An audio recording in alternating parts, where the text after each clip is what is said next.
the importance of self-knowledge. And part of what we do in the yoga class and in some of the other mindfulness programs that we've been doing on campus this semester is encourage each other, encourage ourselves and encourage each other to know a little bit more about ourselves, to be non-judgmental in that knowing, but to recognize where we have strengths and to celebrate those strengths and recognize where we have weaknesses and celebrate those weaknesses and recognize where there are, things that maybe not strengths or weaknesses, but just things about us that have an impact on how we function in the world. So today we have an opportunity to hear from someone who's going to talk to us from that perspective, but having us focus on where we are about our minds and our hearts are about our finances and our money decisions.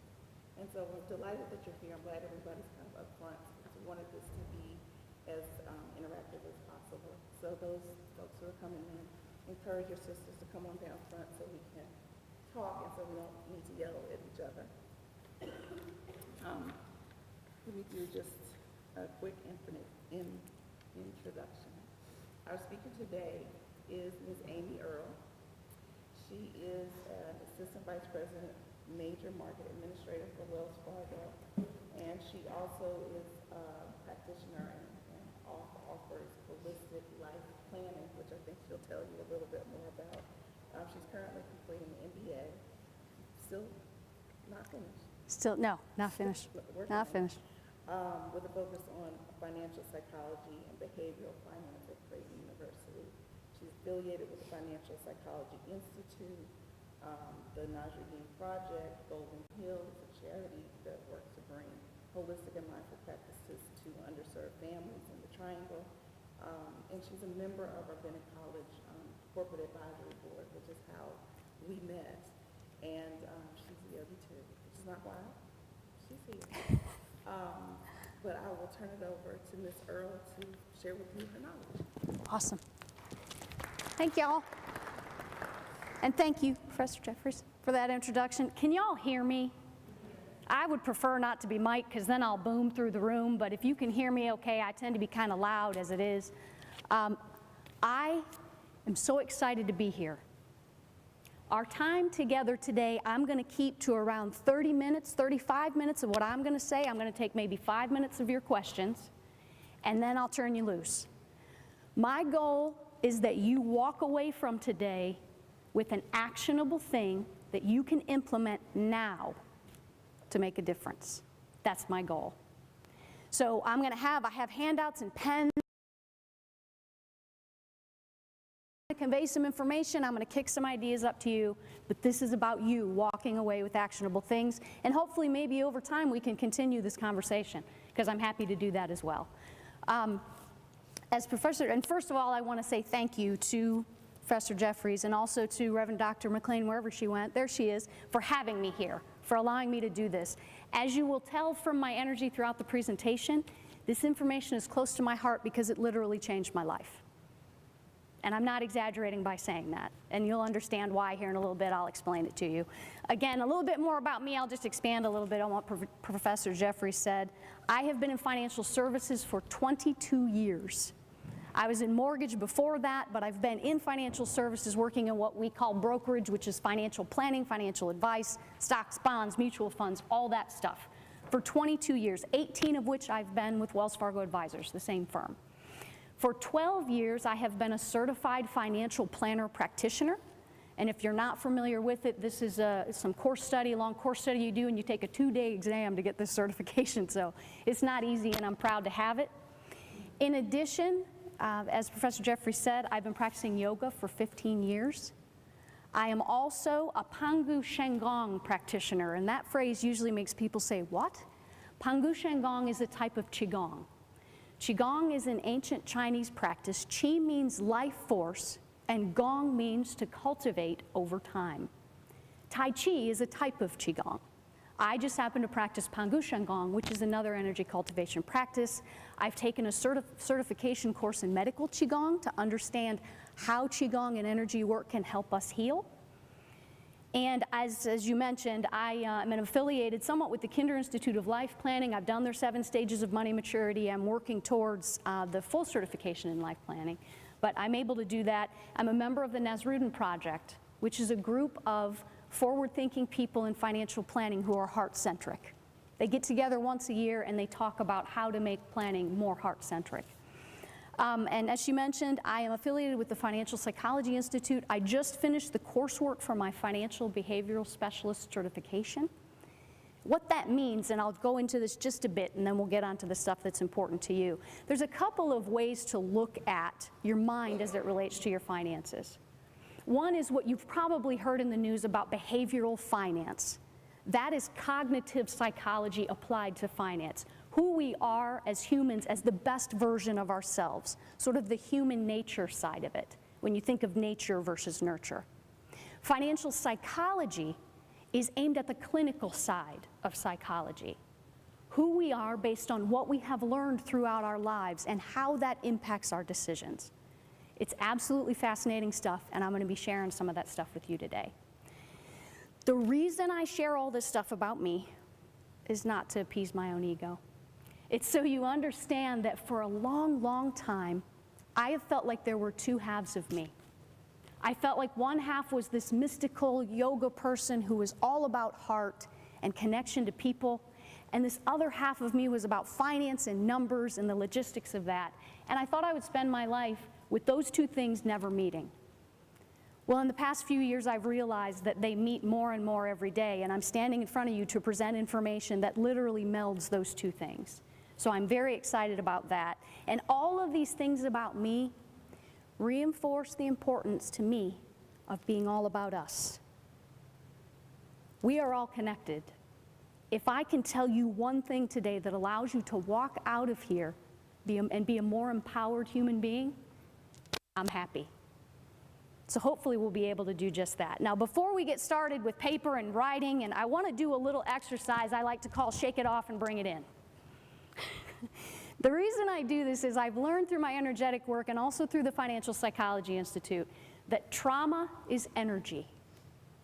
Any traumatic experience that you have, whether it's getting cut off in traffic or the death of a loved one, is energy that can be stored in your body.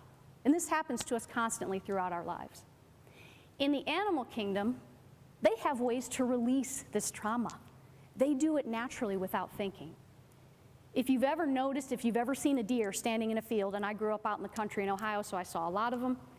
If you've seen a deer standing in a field that hears a noise, they will immediately stand stock still with all their adrenaline going, ready to run for their lives, literally. If they realize that whatever they heard is not a threat, you will see them shake their skin. It's the most interesting thing. They release that trauma and go back to what they were doing. If you've ever seen ducks on a pond, if 2 ducks kind of have an altercation with each other, it's the same thing. They might kind of get into it. You might hear a lot of loud quacking. When they go away from each other, you will see them do this thing where they flap their wings really hard and sort of ski a little bit across the water and then settle back in. They're releasing that traumatic energy. As humans, we don't have a lot of ways to do this. So today I want to show you one, so that if you want to use this in the future, you can. And also what I want it to do is, I want you to shake off everything that happened to you before you walked into this room today, so that we can spend the next 30 minutes focused on us and on you. So I'm going to have you all stand up. Just stand up, put your stuff down, get a little bit free here, get a little space around you. And we're going to spend 30 minutes just shaking it off. And no shame here, folks. Don't look at your neighbor. Just do your own thing. So I want you to shake it off. Just start shaking everything, whatever you can. Your arms, your legs, shake. Breathe out. See, I'm going to look really ridiculous, so nobody minds doing this. Shake it off. Shake your head. Shake your body. Shake everything.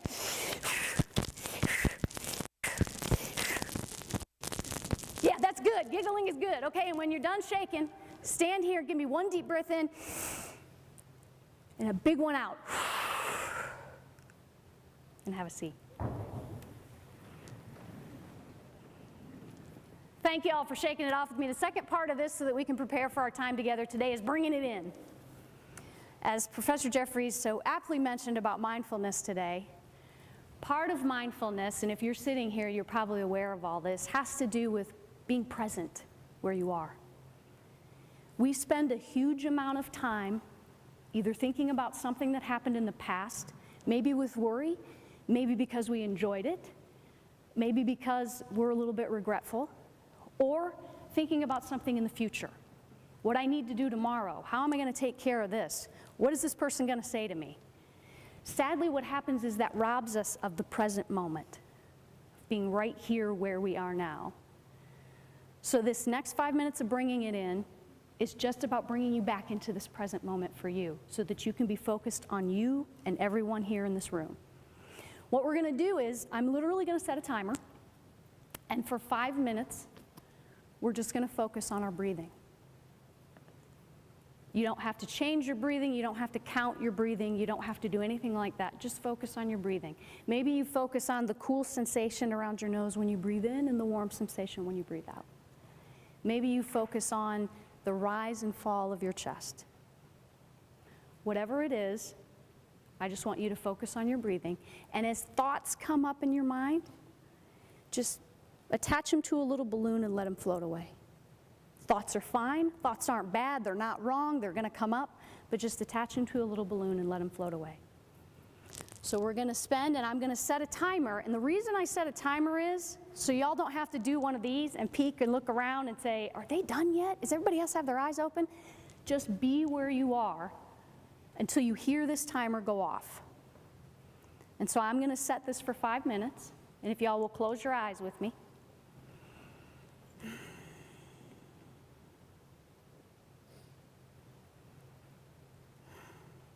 And just focus on your breath.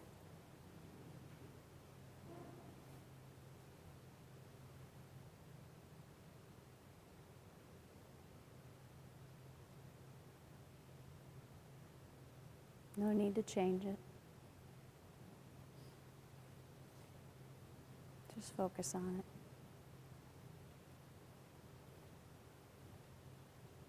And as thoughts come in, just put them in that balloon and let them float away.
Thank y'all for shaking it off and bringing it in with me.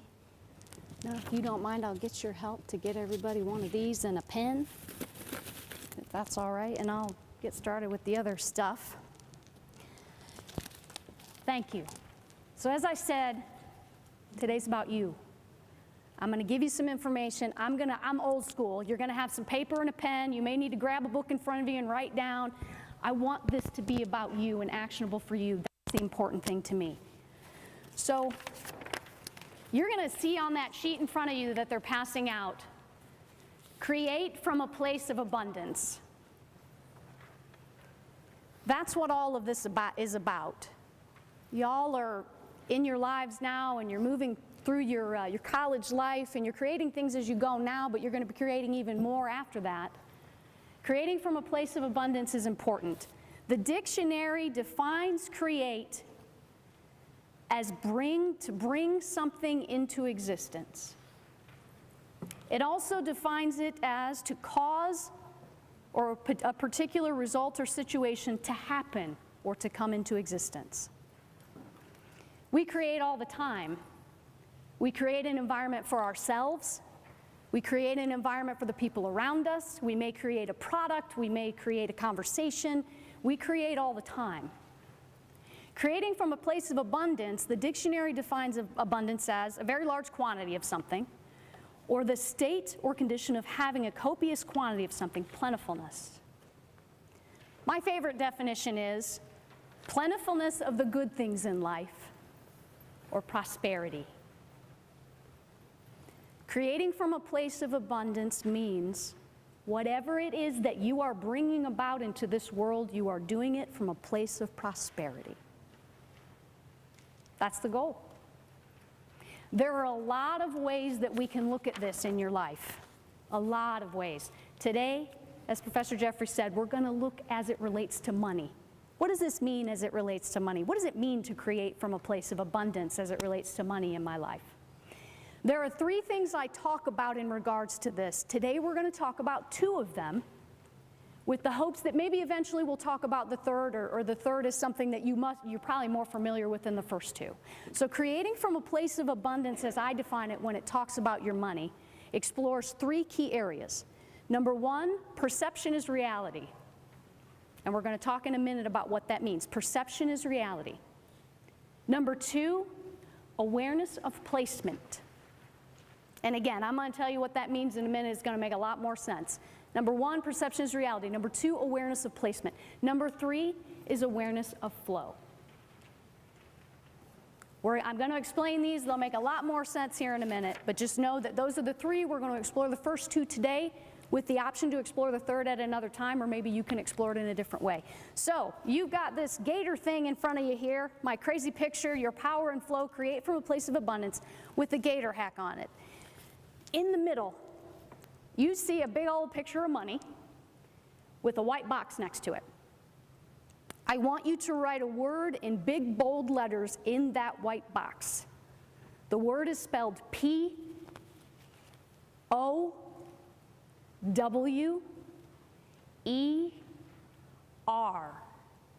Power. Money is power. I want you to spend the next minute in the box underneath writing down what your reaction, when I say money is power, how do you react to that? What emotions come up? What thoughts come up? Am I full of crap? Is that a great idea? What emotions come up? This is just for you, so be candid. When I say money is power, what reactions come up in you? And just spend a minute writing that down in this box. This is your sheet to take home, so be as candid as you want.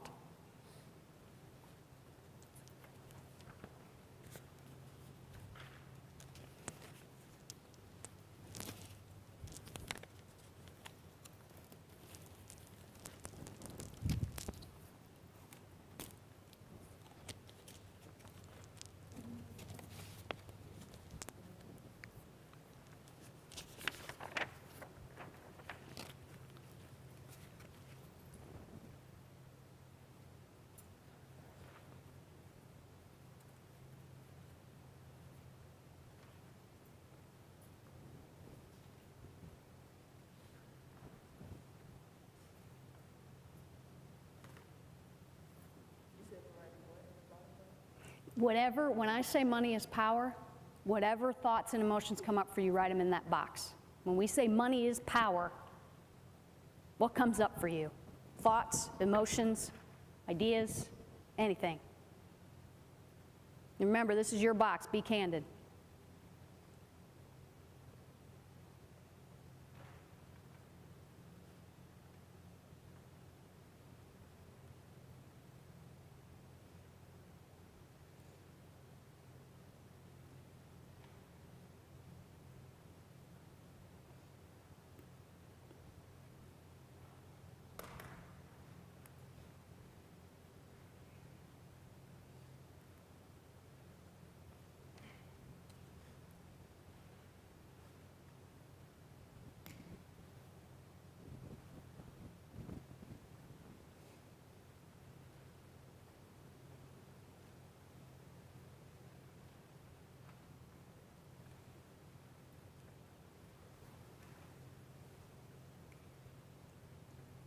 Just a little bit more time. Finish up your thoughts there.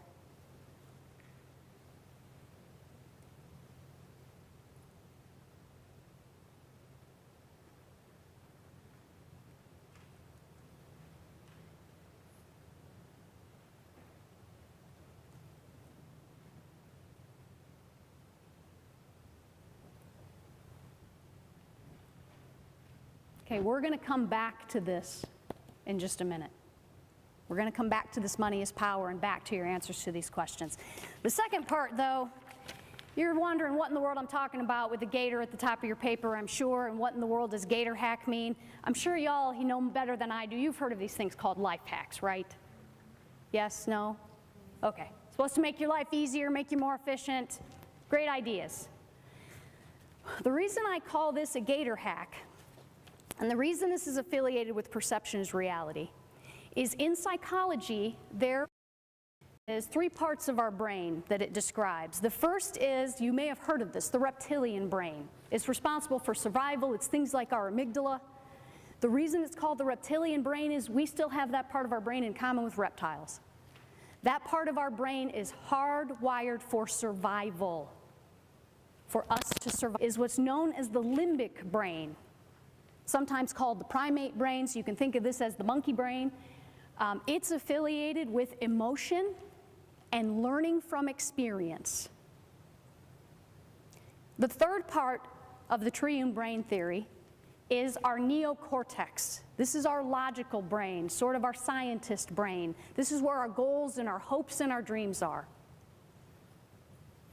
The reason this gator hack thing on your sheet says take back your 90% is because in any given time when we are in the process of interacting in the daily world and making decisions, the reptilian brain and the primate brain control about 90% of the energy and function, which leaves only 10% for the neocortex, for the scientist mind, for the place where we want to make the majority of our financial decisions. Now, if something happens and some emotions come up, and have you all heard of fight or flight response? Is this a familiar thing to you? Okay, so you're familiar with fight or flight. So we have all these things that happen if we assess any sort of a threat. Fight or flight response comes up. The interesting part is when that happens, it's only those 2 parts of your brain that are functioning. That door to the neocortex goes away. You're all on reptilian brain and limbic brain at that point. So if you're in fight or flight mode, and by the way, when we say quote unquote stress, we're in fight or flight mode. If you're under stress, you're in fight or flight mode. Half or 90% of the people, when they come to go into the dentist for most people because they're afraid that we're going to tell them something that they don't want to hear. So take back your 90% is about ways, and we're going to talk a little bit about that today, about ways, number 1, to understand, as Professor Jeffrey said, understand that this is how our brain works. That we're working with a brain that hasn't received an upgrade in hundreds of thousands of years, and we're doing modern things with it. So know that this is how your brain works. That's the first step. And then some of the things we're going to look at today are going to help you with that gator hack. They're going to help you understand how your brain specifically processes that and what your triggers are and why it's important. So perception is reality. Look at that gator on there and know that 90% of our brain function is done by this reptilian and this limbic brain, which is mostly about survival and emotions, which only leaves about 10% if we can get it on a good day for our logical mind, the neocortex. The second part of perception is reality. Has to do with the fact that as human beings, we are hardwired that we must belong to survive. We are a species that runs in herds and hunts in packs. We are social beings. We are tribal animals. For us, not to belong means death. And again, this is how we are wired hundreds of thousands of years ago, and this wiring is still in here. It still exists. So, when you look at your response to money is power, and again, this is your response, so you take a look at it. Look at all the emotions that came up. Look at the things that you thought of when we said money is power. If you had to guess right now, and don't say this out loud, but maybe jot it in the corner over there or just think about it. If you had to guess, what would you say your financial comfort zone is based on your responses? Just think about that. Depending on what you think when I say money is power, and I have to tell you, even when I wrote that, I didn't feel so great writing it, but it's one way that we can do something that's going to trigger that your emotions in that reptilian brain. So think about that. We're going to come back to that in a little bit. But check your response to that. What is your financial comfort zone? And based on that, again, if we are hardwired that belonging is to survive, if we need to belong to survive, what might that mean if you want to move into a different sort of financial strata? So, perception is reality. Number one, the gator hack, make sure that you know that that reptilian brain and that limbic brain control about 90% of your function. It's important to recognize stress and to stay out of fight or flight so that we get access to that neocortex, to that scientific part of our brain where our goals and our hopes and dreams are and all of our logical thought happens. That's the first part of perception is reality. The second part of it has to do with the fact that we are a social creature. We're social creatures as humans. Belonging means survival. Not belonging means death to us at a subconscious level. It means we will not be with our tribe and we will die. So just keep these two things in mind because they're going to make sense as we discuss other things later. So, perception of placement is the second piece of this. If you turn your sheet over, I've got the perception of placement on there. The Financial Psychology Institute refers to this as internal financial planning. I'm sure that's a phrase you probably have never heard because it sure was one that I had not heard before. Internal financial planning. In order to explain this, I'll share a little bit about my own story and why this is so impactful to me. Just over 6 years ago, I realized that although I had kind of quote-unquote made it in my career, I worked really hard, I was in a six-figure salary situation, I was absolutely exhausted. Exhausted. I felt like a hamster on a wheel. The money would come in, I'd sit down, I'd pay my bills, the money would go out, I'd feel like I never had enough, I didn't understand, I would be constantly thinking, how can I earn more? What can I do to earn more money? It's never enough. What do I do? The things that I ended up doing are the things that you're going to do today, and we'll talk a little bit more about that, but there's a reason that this is so important to me, and it really was life-changing. What I want you to do right now, I shared a little bit about my story. In that white square underneath the perception of placement, internal financial planning, I want you to think back to one of the earliest memories you have around money. Think back to it. That's something that brings up an emotion for you, something that was an important moment around money that you remember.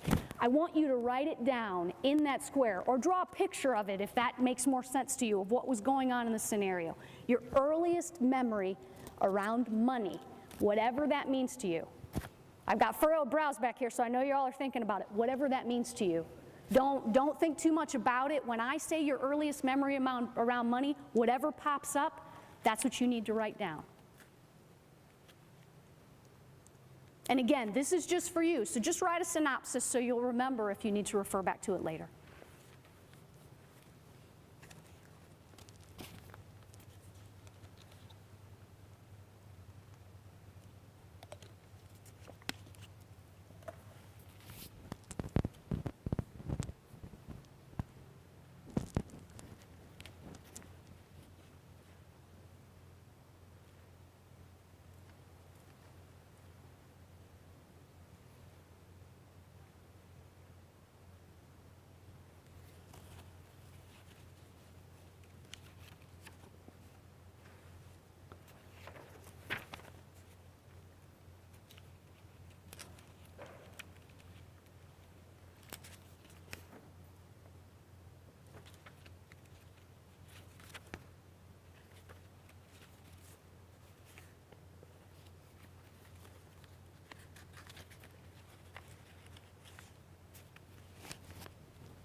take a couple more,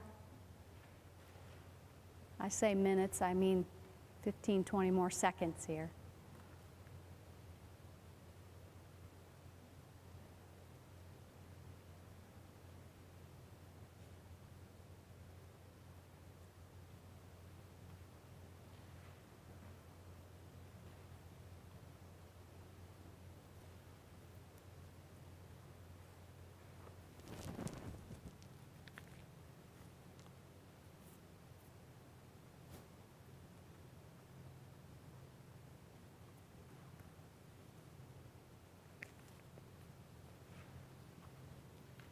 And I promise this is going to make more sense in a minute.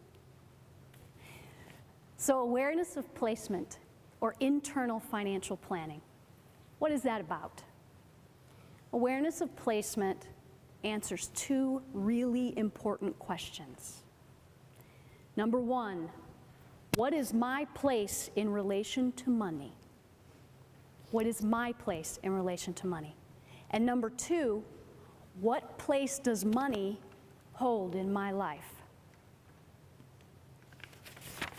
Give you an example. What is my place in relation to money? My story, after I did some of this work, I learned my place in relation to money, based on what I learned writing down stories just like y'all did, is that men earn money and share it with women. That's part of what I learned in my childhood. The men in my life were the primary breadwinners, and they shared the money with the women. That's what I learned. Second thing I learned, women sacrifice career and life aspirations to raise children. I learned that in my childhood. It was hardwired in me. What is my place in relation to money? Those were some of the things that I learned. The second question, what place does money hold in my life? To share a little bit about my story, what I learned is money is scarce and difficult to earn. I grew up in a small town in Ohio, lots of farmers around me. My father worked 2 jobs. One was for the county, he worked on the highway department, and he also worked as a land surveyor part-time. My father worked most of the time. And I remember that although we never talked about money, it was a frustrating topic. I remember him being frustrated by it. Money is scarce and difficult to earn. That's what I learned in my childhood. The second piece, money should be used to take care of others and make them happy. I remember so many times my parents went out for one thing and came home with another, and they were so happy. They went out to buy a car, they came home with a VCR. We watched movies. Y'all may not even know what a VCR is, but we watched movies. We were very happy. I have another distinct memory of us going to buy school clothes, and so we went to the local mall, and we were done buying our school clothes. We were out in the car, and Dad said, "Hold on a minute, wait for your mom." My mother came out carrying a tiny, fluffy white dog from the pet store, and my parents were overjoyed. And later on in life, because my mother had cancer, and as she got sick, that happened often. I learned that money is to be used to take care of others and make them happy.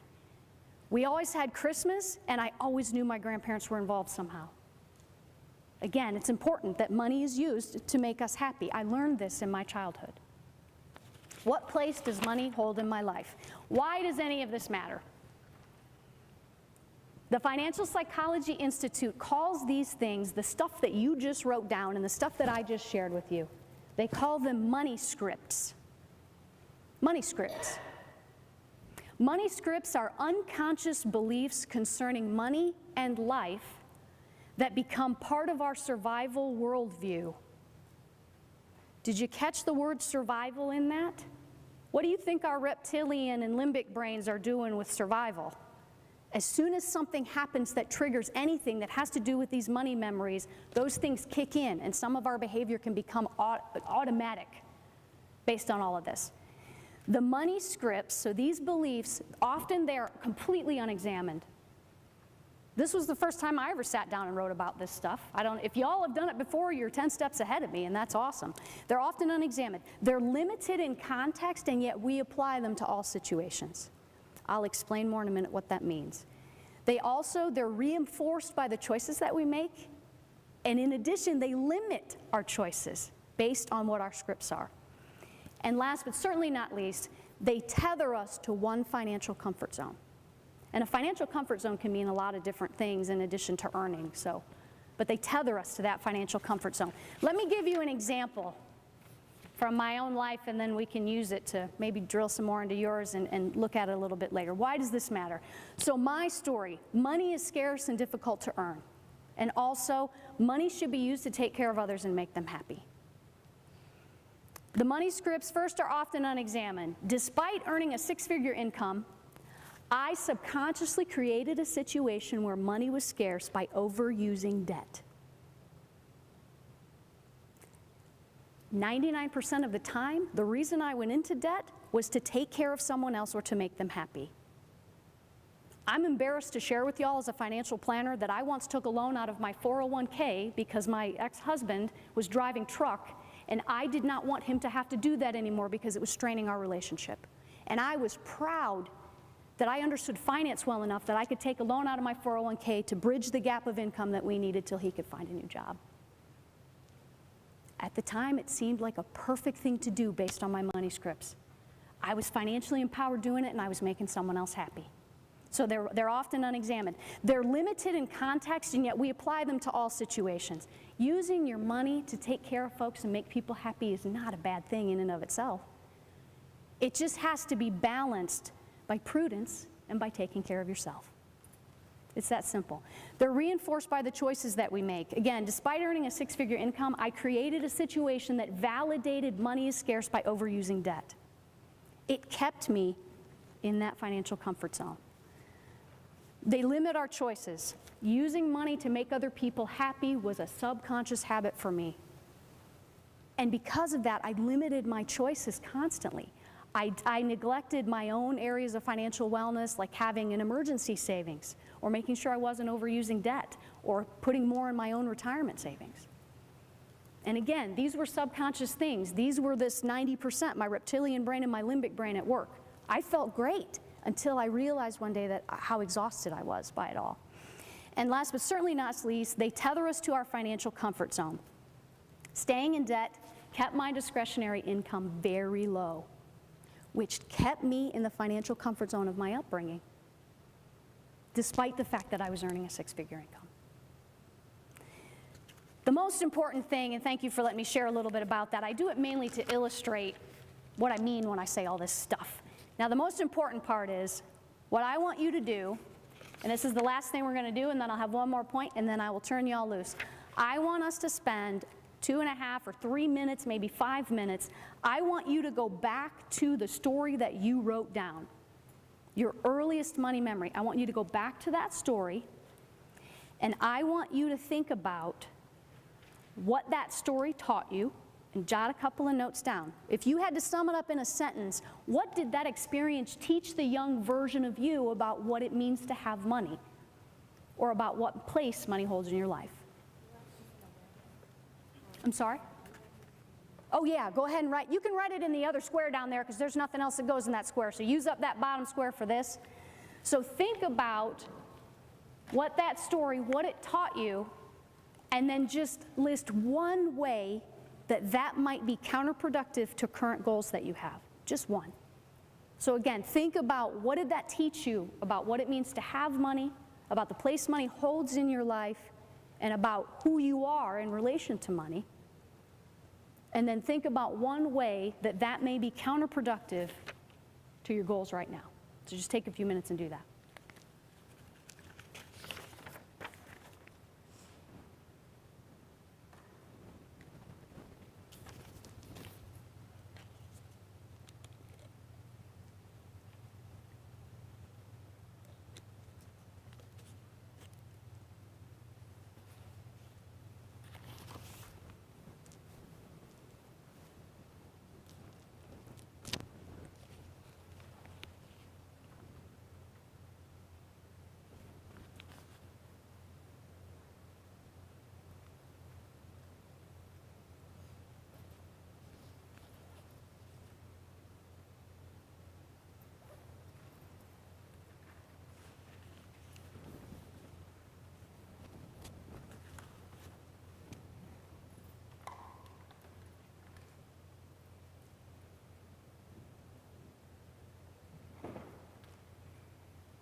Just a little bit more time.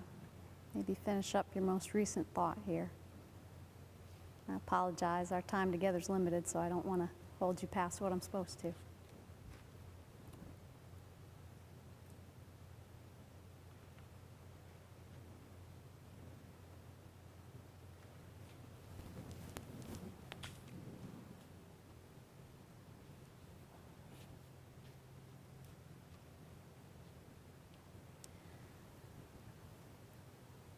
I purposefully am not asking you to share these, because I know when I first realized these things, they were kind of private to me.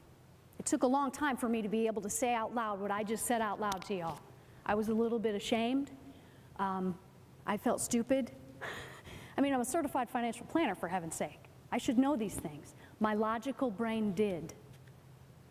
That's why understanding how your mind works is so important, because my reptilian and my primate brain were still focused on these money scripts that I learned in my childhood.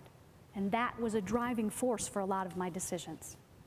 So take those with you, give some more thought to them, we can continue to work on. So just to kind of sum up what we talked about today, when we think about creating from a place of abundance, the first concept, perception is reality.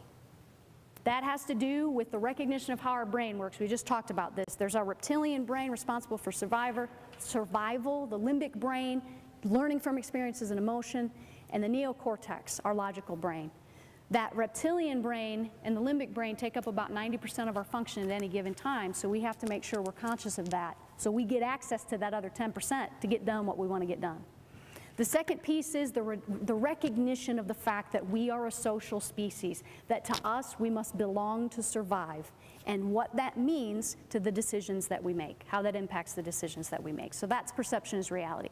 Second piece, the awareness of placement, internal financial planning, what y'all just started doing, taps into your money scripts to understand, number one, what is my place in relation to money? Number two, what place does money hold in my life? And number three, how are these beliefs impacting my current goals and what I currently want? So that gets us through the first two. The number three I will just mention, awareness of flow, is what the Financial Psychology Institute calls external financial planning. This is what y'all are familiar with. This is budget analysis, this is insurance, this is risk preparedness. This is a lot of other stuff that you hear about investing. External financial planning. The one thing I want to leave you with today as it relates to external financial planning, because this is the important part. What you started on to me is the most important part. And this is another life hack. So this is a financial planning life hack that I'll share with you. Enhanced awareness of placement means you have empowered awareness of flow. What does that mean? Doing the work that you just started doing means that the external logical financial planning is going to be easy. Why is that? Well, actually, Professor Jeffries hit me on to this, the Budgetnista. Have y'all heard of this, I guess? Did you go to that presentation or somebody else? Did it? Okay, it was online. Anyway, Tiffany Aliche, if you have a chance, take a look at her site. It's awesome. I took a look at it. She absolutely understands this. You will see a story on her website, her bicycle story. This talks about what in her childhood motivated her to be the Budgetnista, to be the woman that she is today. Most of us hear the word budget and we cringe. I know I do, given my money scripts, but to her it's empowering. And it's because early in life she was programmed with this type of financial awareness. The reason that the enhanced awareness of this internal stuff means that the external financial planning is easier has to do with the way our brains work regarding intrinsic and extrinsic motivation. Have y'all heard of this at all? No? Somewhere? Yes? Yes? Extrinsic motivation basically is, it's behavior driven by external rewards. If I do X, I'll get Y. If I go and work a job, I'll get paid. That's an extrinsic motivation. Intrinsic motivation is behavior driven by consistency with personal goals and values. I really want to do this. When you have intrinsic motivation, nothing will stop you from your goals. So doing this internal enhanced awareness of placement, doing the internal financial planning, We'll make the external financial planning just details, just a spreadsheet. Computers can do it for you, and they regularly do. So I say that because I want you to understand how important this internal financial planning work is. And I'll also share with you the other reason why it's so important to me. Because for so many years, I had overused debt, and I had a spreadsheet for all my bills, and I was paying them and all that stuff. After I realized how much debt was hindering my happiness, you couldn't stop me from paying it off. I had a spreadsheet. Every month I looked forward to looking at that thing. I was checking things off and highlighting. I celebrated every debt I paid off. It was like I was reborn. So I am living proof that intrinsic motivation and internal financial planning make the logical stuff of external financial planning a breeze. Thank you all for taking some time with me today. If you don't have any questions, I'll release you, but if you have questions, I don't know where we are on time. I don't want to go over. Anybody have any questions? Thoughts? Yes?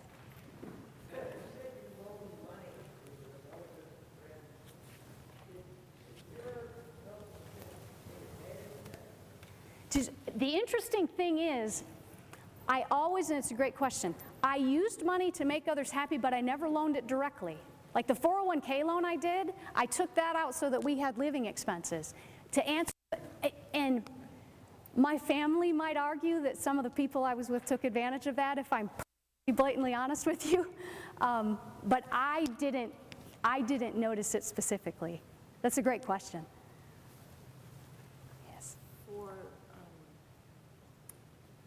Sometimes I have heard people and seen situations where people feel like, you know, when a family member is down and out, even though I've got things that I have to do, that I'm going to take away, like maybe I won't pay all of my rent and divide it and pay, you know, and help my mom or help my sister or somebody to do what they need to do. So mine is not all taken care of, but I'm helping them take care of theirs. Where does that come in the scheme of things? That's a challenging question. It goes back to balance. This doesn't mean you can never help someone else financially. It means you need to know your own personal fallout baseline, gotta have it, this is it, or I can't breathe. You have to know that, and then you have to know where your latitude is, and you have to honor that. You have to, even as painful as it may be. That doesn't mean, again, that you don't sometimes go, all right, well, if I can do this and figure this out over the next few months, because the other key to it is, am I burdening myself for just a couple months with this, or am I burdening myself 5 years down the road with paying this off? That was me. Once you get into debt and you have like credit card debt and things like that, you're burdening future you with all kinds of payments. So it's about balance, and it's about knowing your situation. And again, knowing, is this a trigger for me? Like for me, is this triggering that desire that, oh, I'm going to help somebody and this is going to be great? Or is this really a decision that I am making prudently to say, I'm going to sacrifice this place to give to this other thing? It's a great question. And it's not the same for everyone, but you have to know that hard line, baseline, I can't go below this, or I can't survive financially. You have to know that.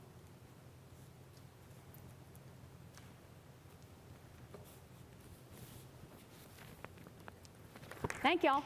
Thank you.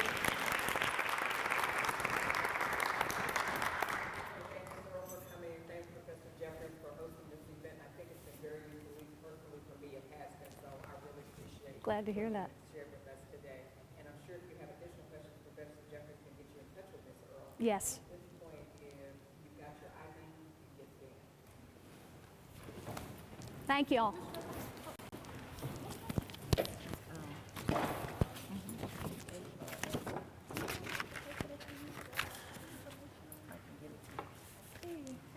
Good. My name's Brandy. I used to